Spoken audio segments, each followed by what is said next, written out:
I'm back. Welcome to a brand new reading vlog. Yes, we are starting them up again, and I missed you guys, and I'm excited to do this. So there's no theme or anything for this one. It's just a casual reading, but I realized that I am in the middle. I did it again. I'm in the middle of 3 books. I've made a huge mistake. And so we're going to see if I would like to finish these 2 by the end of this week and then make a huge dent in this one. So first up is The Best Horror of the Year, Volume 12. This is from last year, and basically this comes out every year and is what you think. The Best Horror of the Year is just a collection of short stories written by some amazing horror authors, and it's always a really good way for me to find new horror authors. So I am 5 stories in, about to read the 6th, and my favorite one so far, I think, is going to be the one I just read, which was The Senior Girls Bayonet Drill Team by Joe R. Lansdale. It was like this kind of futuristic, weird, like Hunger Games meets Mad Max situation. And as soon as I finished it, I was like, please give me a whole series about these girls in this weird world, because I'm obsessed. My second read is a nonfiction, and this is Missing from the Village. And this is about the Canadian serial killer Bruce McArthur, who was caught a couple of years ago. He was killing for years, but the Toronto Police Department didn't really do anything about it, because Bruce McArthur was killing queer men and queer men of color. And so, the police were like, not interested, don't care. So this is just sort of a reflection on how a whole community was not listened to, and how a horrible man was able to be a predator in their community and kill multiple men without getting caught until very recently. I'm only 38 pages in, but it reads really well. It's very smooth. The first couple chapters was learning all about the first few men that were sadly murdered, and now I'm sort of on a chapter delving into a little bit about Bruce McArthur himself, which, quite frankly, I don't give a shit about him, but it's a true crime book, so obviously that part needs to be there. And then lastly, I'm doing a Stephen King reread of 11/22/63. This would be my second reread. I read this for the first time when it came out in 2012, and I have not read it since, but I did watch the miniseries a couple years ago. So I sort of remember the vague overarching story, but I don't remember a ton of the Stephen King details. Honestly, I'm reading it a lot faster than I thought I would. I'm already on page 76, and I started it last night. So it reads really fast. It feels so comforting to be home in a Stephen King book. And in case you didn't know, this one is about a man who is trying to travel back in time and stop Lee Harvey Oswald from killing JFK, in the hopes that it will then butterfly effect and save the world from a lot of things. And it's full of King-isms. So I don't think I'm gonna get this done this week. I think that'd be pretty cocky of me to believe, but I do want to just not do anything, just read this book, which is how I feel about pretty much all King books. I should have known that, but I'm going to try and focus on these 2 first and get through them.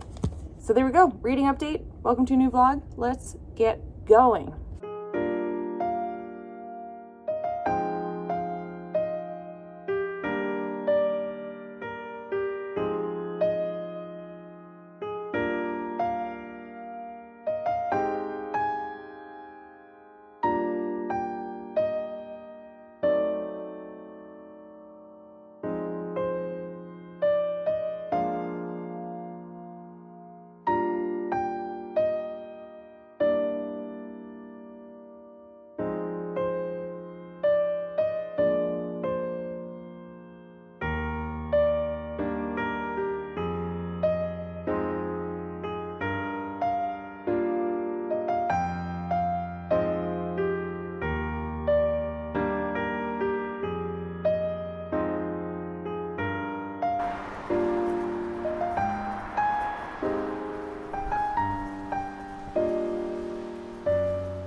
All right, quick reading update time. I have not been able to get a lot of reading done, although I have read through quite a few short stories in the horror collection, and they've all been, I would say, either 4 out of 5 or 5 out of 5, except for 2. One was a 3 out of 5 because it was very, very weird, and I still can't figure out if it was weird in a good way or weird in a I don't like this way. And then one story I just didn't finish. Not for me, as I like to say. And then second update is 11/22/63. And I am 158 pages in. Got a long way to go. I'm more interested in just kind of reading 11/22/63, to be honest. Like, I'm enjoying the short stories. I haven't picked up the true crime book at all, but like every time I want to read, I'm like, well, I just want to read Stephen King. So I think I'm just going to commit. I'm just going to spend this weekend reading 11/22/63 and see where I end up and maybe pick up some short stories next week. It's also a very big day for premieres. That's not how you say that word. Premieres. Anyway, Wheel of Time drops today on Amazon Prime. They dropped the first 3 episodes, and then going forward it will be weekly. I'm going to take my time. Tonight I'm going to watch episode 1, and that's it. And then I'm going to watch episode 2 tomorrow and episode 3 on Sunday. I'm just going to ease in. Obviously, the Wheel of Time series, it's like one of the biggest fantasy series ever. It was written by Robert Jordan and then finished by Brandon Sanderson after Jordan sadly passed away. I have read the first 3 books and I'm halfway through the 4th. I think season 1 is genuinely just book 1, maybe? Like, I don't think they're going to go any further. So I don't think I'll be spoiled or anything, which is good. And then also Cowboy Bebop premiered on Netflix, and I'm going to watch episode 1 of that. Now, that whole series did dump because it's Netflix.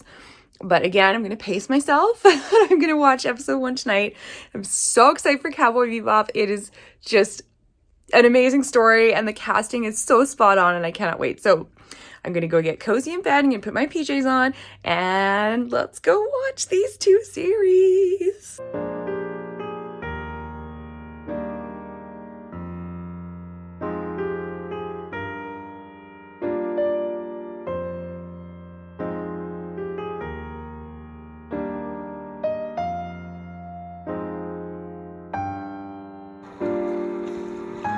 Yes!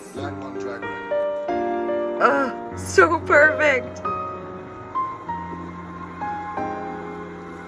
I love him so much. Just finished the first episode of Wheel of Time. I'm almost emotional because it was so good. I can't believe it. Obviously, there's a bunch of changes from the book and the TV, but come on, we knew that was going to happen. That first episode was freaking amazing. And it turns out I have been mispronouncing almost everything in this series. Now I know how to pronounce everything. Moraine and Lan are... That's all I'll say. Now I'm going to watch Cowboy Bebop episode 1. Hey, you with the headphones! He looks amazing. Oh my god. Oh my god, I'm so happy right now. Can't get a place in bed. Oh my god. Yes!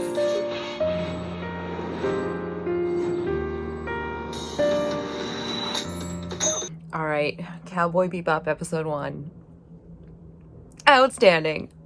So happy. The casting, the humor, the jazz, the violence, the fights, the spaceships. It's really good. Wheel of Time, 10 out of 10, 5 out of 5, whatever you want. Cowboy Bebop, 10 out of 10, 5 out of 5. I'm a happy fangirl this evening.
I have done so much reading this weekend. I don't know if that's a good or bad thing. Basically, I've done nothing but read, but whatever. That's my favorite kind of weekend.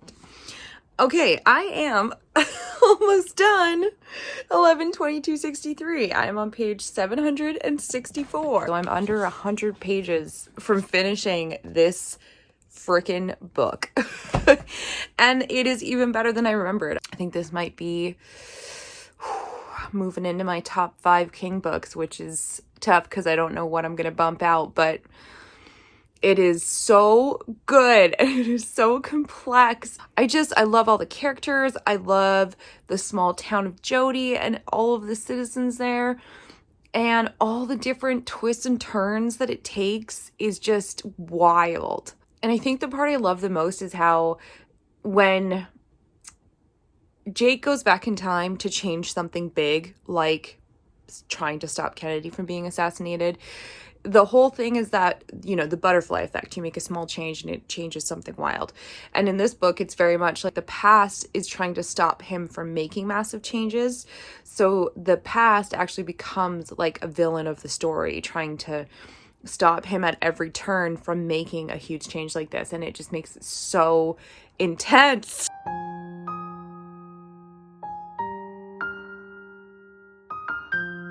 Discuss a topic on which ignorance too often abounds, the truth too rarely perceived, and that is the most important topic on earth: peace. So King always puts a ton of music in his books, and I thought it would be fun that while I was rereading 11/22/63 that I would make a playlist with every single song that gets mentioned in the book while I'm reading it. And there we go. Every single song that is mentioned in 11/22/63.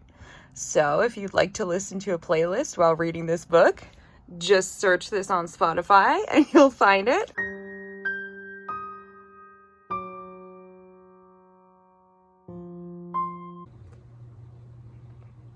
I finished. And I forgot how happy sad the ending of this book is. Damn you, Stephen King, every time. I forgot that this quote came from this book, and it's such a beautiful quote, and it says, "Love is a uniquely portable magic. I don't think it's in the stars, but I do believe that blood calls to blood, and mind calls to mind, and heart to heart." Anyway, 5 out of 5, 10 out of 10, absolutely amazing. I'm gonna need the evening to decompress. But I think that that's where I'll wrap up this vlog. It's been a crazy week. We had a massive storm. I read this whole book this week, and that's a lot of book.